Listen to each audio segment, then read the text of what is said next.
Si attesta a 6 milioni di euro circa il gettito dell'imposta di soggiorno nei comuni del Friuli Venezia Giulia. Secondo uno studio della Fondazione Think Tank Nord-Est, condotto sui bilanci comunali, nel 2023 è stato registrato il livello più alto di introiti dell'imposta di soggiorno. Si tratta di un dato record di 6 milioni di euro con una crescita del 17,3% rispetto al 2022, quando nelle casse comunali finirono 5 milioni 100 mila euro. L'aumento degli incassi è determinato dal trend positivo del turismo in Friuli Venezia Giulia, ma anche dalla crescita del numero dei comuni nei quali si paga l'imposta. Infatti nel 2023 è stata introdotta Tarvisio, Muggia, Cividale e Palmanova, portando il totale dei municipi a quota 14.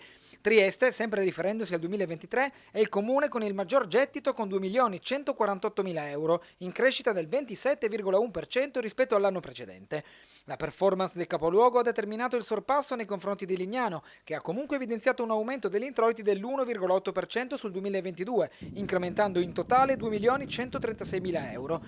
Anche Grado mostra una crescita più 5,3%, superando abbondantemente il milione di euro di incasso. Tarvisio, nel primo anno di applicazione dell'imposta, ha messo insieme circa 186 mila euro di introiti, mentre Palmanova 143.560. A Forni di Sopra le risorse raccolte sono appena inferiori ai 63.000 euro, a Muggia oltre 55.000 e ad Arta Terme poco meno di 51.000.